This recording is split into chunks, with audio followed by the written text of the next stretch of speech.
他说那边是一个什么女王的像 ，OK 啊。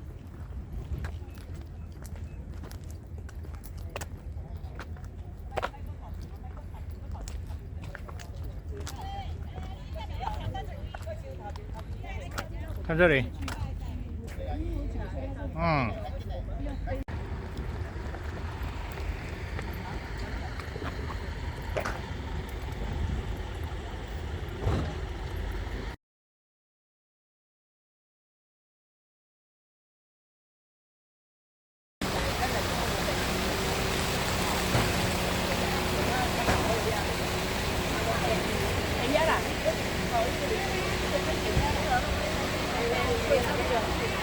还放的烟是白色的。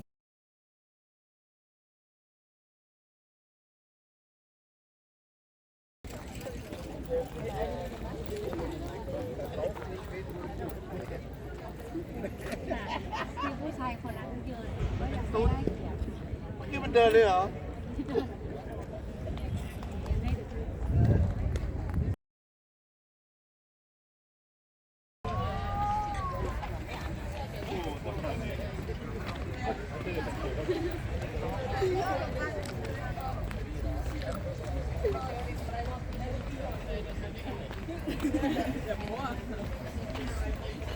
这里是他讲的新港区嘛。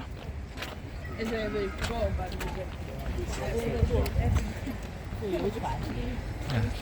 应该蛮有。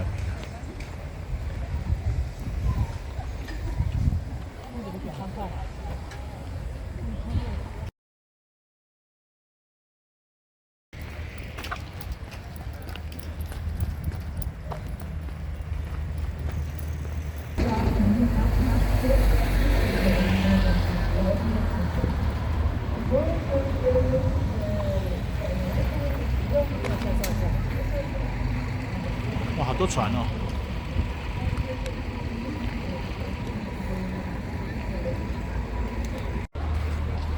这是丹麦哥本哈根的新港，这边人潮比较多，这是新城区。脸那么大。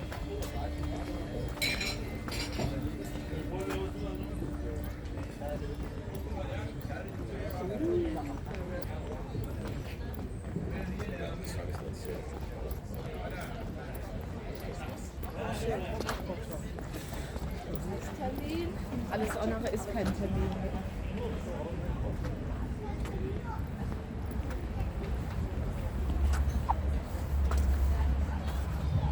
怎么了？那是酒啊。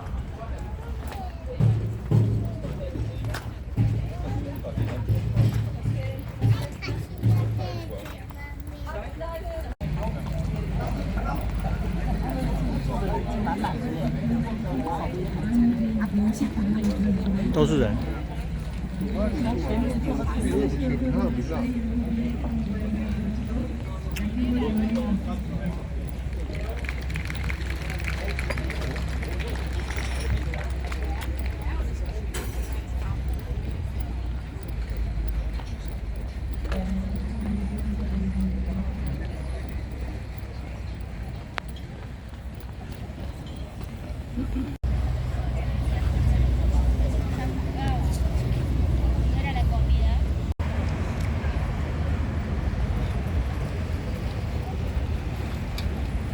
华为耶，这华为超大的一个。真的啊？是华为吗？这是旧的吧？不管它上它还存在。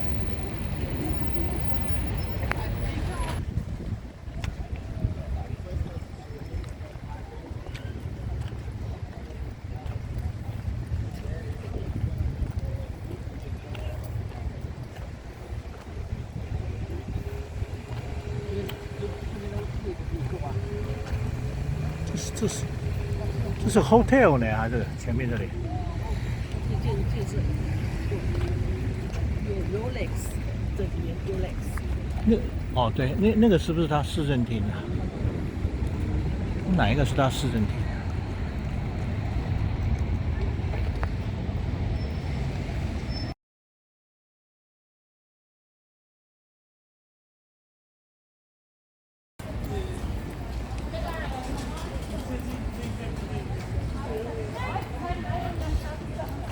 这什么地方？是不是在那个皇宫那边？啊，对对对，就是在旁边不是有那个施工吗？没错。他那个做明信片怎么会施工？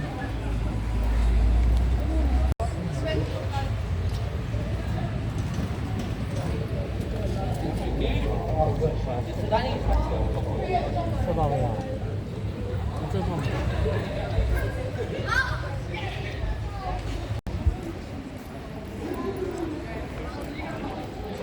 介绍一下吧。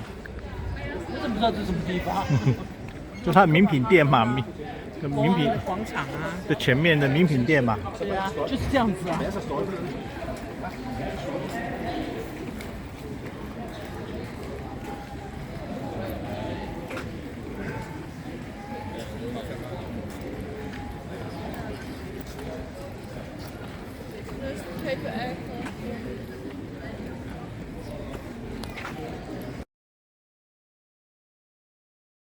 继续走啊！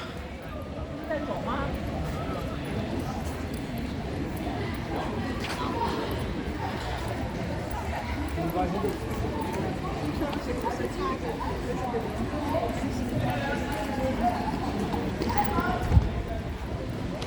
在走路。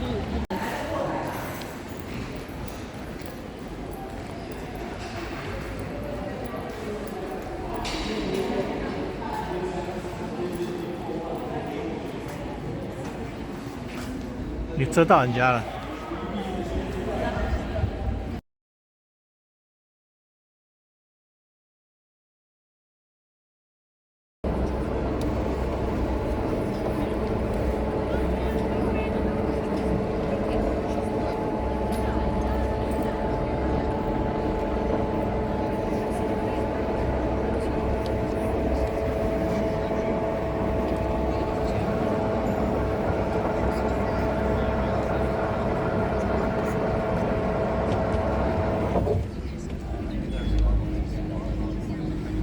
So good afternoon everyone and welcome on board the classic. My name is Annabelle, not so Danish, maybe because I'm actually half Australian, that could explain why. Now we do have some safety precautions on board, some very important information we have to tell you. And that is we'll be sailing under quite a lot of bridges and some of them are extremely low today because of the high water level. So it's very important that you always sit down when we go under the bridges and mind your head, please, if you want it home in one piece. Now, smoking, unfortunately, is not allowed. Now, you can eat and drink, just not smoke. Så skal jeg lige høre, jeg er ude at sejle med det her kvinde Dream Team her i dag, som er Mie, som styrer båden, og mit navn er Annabelle, som guider undervejs. Første bro kommer nu. First bridge coming up, please.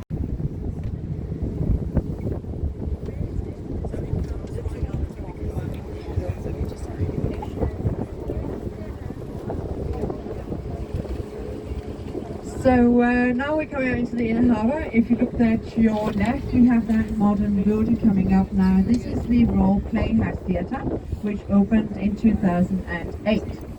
And this is a very sustainable building. In there, you use the harbour from the harbour here, the water from the harbour here, to cool it down inside on a hot summer day. And if you go in there as it gets in the winter time, you'll actually be helping to warm it up because then they'll be using your body heat along with the heat from the lamps in there to warm up, and thereby they have a reduction of 40% on their energy bills.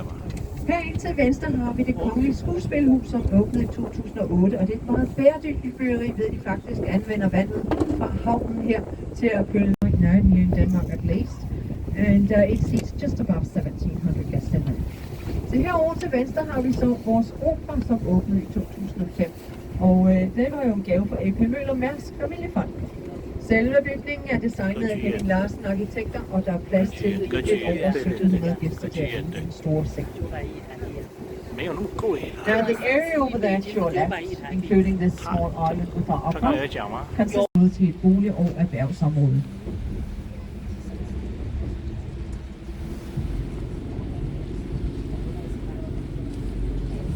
Now shortly we'll be going under a bridge ahead of us here. Just a reminder to stay seated. Bare lige minde om, men nu skal vi til under en lav bro, så vi venligst sidde. Tak.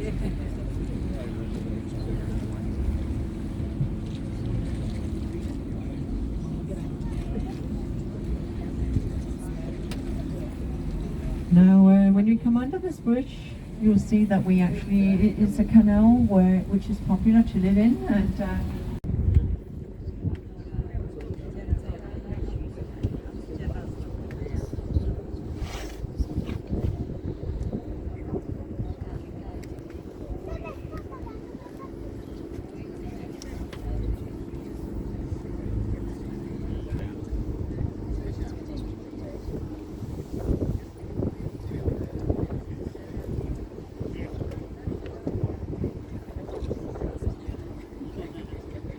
so this little funny looking building here to your left on the corner right there, which is past, just a few. Well, it's actually all thanks to your ancestors that we actually got these gunboat sheds, because back in 1807 the British actually came here to Copenhagen and bombed Copenhagen. Thank you very much, guys. And actually at the same time also stole all warships. Thank you very much once again. And so we had to have these gunboat sheds built in case they would come back, at least for unfriendly terms. Now, fortunately, they didn't come back on unfriendly terms. Very, very happy about that. 352 on the side. Now that's an old frigate, and it's a very, very known ship here in Denmark, because back in 1982 it was out on a training mission off the coast of Northern Zealand, and by mistake a true missile went off and thereby destroyed 4 summer holiday homes and 130 other houses in that area. Now, fortunately, no one were home on that day, so there were no injuries. I do know, though, for a fact that many of the dogs and cats got just a little bit of a shock. They were shivering when people got home from work. But everyone was okay, and ever since then, this ship here is known as the Whoopsie missile. Now, it has also retired, probably a very good idea. Så herinde til højre har vi så fregatten, der hedder Skram. Det her grå skib, nu står F352 på siden. Og den blev nærmest verdensberømt tilbage i 1982, hvor den var ude på en træningsøvelse oppe ved Lågsås i Nordsjælland. Fordi ved en fejl så røg der et ægte missil afsted, og derved destruerede man 4 sommerhuse og mere eller mindre nedlagde 130 andre huse i området. Men heldigvis var der ikke nogen hjemme den dag, så der skete ikke nogen personskade. Udover at lige hunde og katte blev selvfølgelig lidt forskrækket. Men alle havde det helt okay, alle overlevede. Og lige siden da, så er den jo kendt som Hovsa-missilen. Det kan godt være, at nogle af danskerne hvor kan huske den. Eller har hørt om den. Nu er den så et museumsskib her om sommeren, hvis man skulle have lyst til at kigge lidt nærmere på den. Now in front of you, you have that area with the Danish flag, and that area there is called Battery 60s. And it's still used by the Danish Navy today. Every morning at sunrise and again at sunset, they will fire one of the 2 small tiny grey cannons that you see up on the grass area. And that's to let know to the Danish ships around the harbour here. And that's an old industrial ground, which in the summer is turned into quite a large street food market called Reffen. And if you go there, then you can taste the lovely brewed beer from Mikkola, and you can top it all off with a bungee jump from that crane in the distance. Or maybe the reverse order. I would probably recommend that. Jump before eating, or drinking. Så herovre til højre har vi så Rødtaleøen, som er en gammel B&V-industrigård. Prinsesse. Så måske er det derfor, hun sidder her og ser en anelse misfornøjet ud. Wow, 这么多人哦。 Now, we can only offer you to see our Little Mermaid from the behind, and although she does have this lovely long night to work 7 days a week. Så herinde til højre har vi så Mærsk Møllers hovedkvarter, også kaldet bygningen med de blå øjne. Og vi danskere kender jo typisk deres hovedkvarter, eller hvad, deres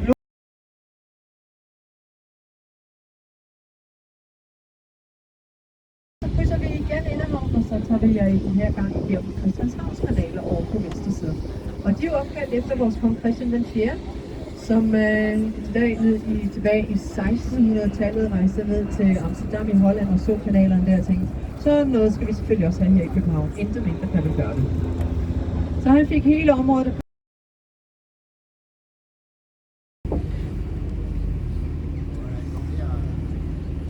Jeg 回来了哈。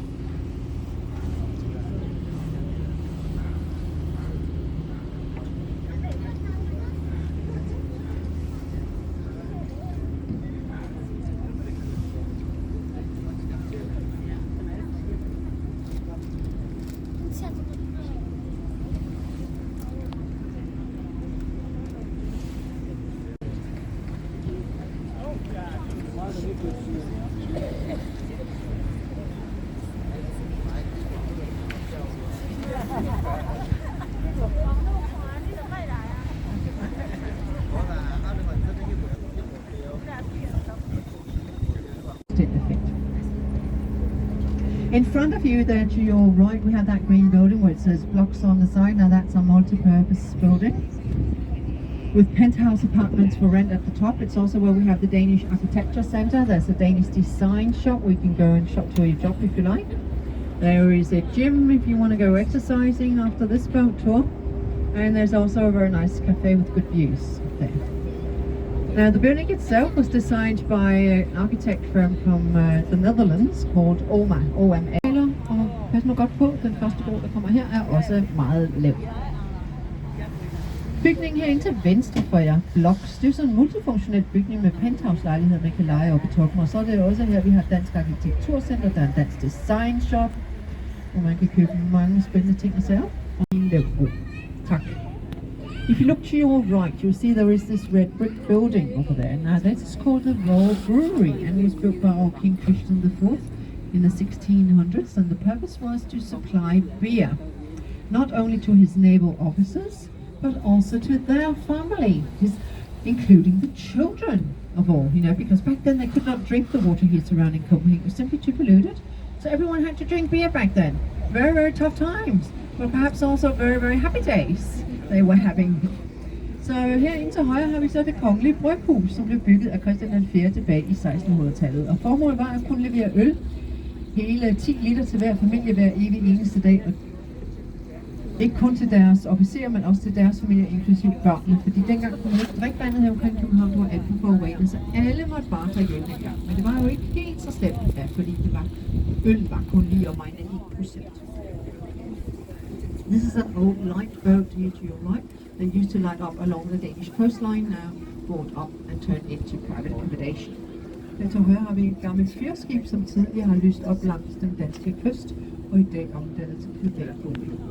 Nej, desværre det er den ikke. Det er bare noget, der ligner, og det er fordi dengang i 1700-tallet det her blev bygget, der var det meget mere populært end den ægte vare. Now, any of you watched the television series called Borgen? Does it ring a bell to anyone? Big silence. You don't know Borgen. You have Netflix. Yeah, alright. On Netflix you can see these Danish television series called Borgen, which all takes place here at the Christiansborg Palace. So the next bridge coming up is the most narrow on this tour. So here it's very important that those of you in the 1800s. And as a very young boy he traveled down to Rome and Italy, ended up living there for around 40 years and actually became quite famous, working both for the Pope at the time as well as royal families around Europe. And today he's buried in there next to his beloved well. Så bygningen her til højre, det er Bertel Thorvaldsens museum, og Bertel Thorvaldsen han var en billede. Det er lige herinde til højre, så han må have skrevet på rigtig mange af sine eventyr lige præcis derinde, når han så i hvert fald var her i København, og ikke lige ude at rejse. Now you might recall the Nyhavns Bridge, extremely low. So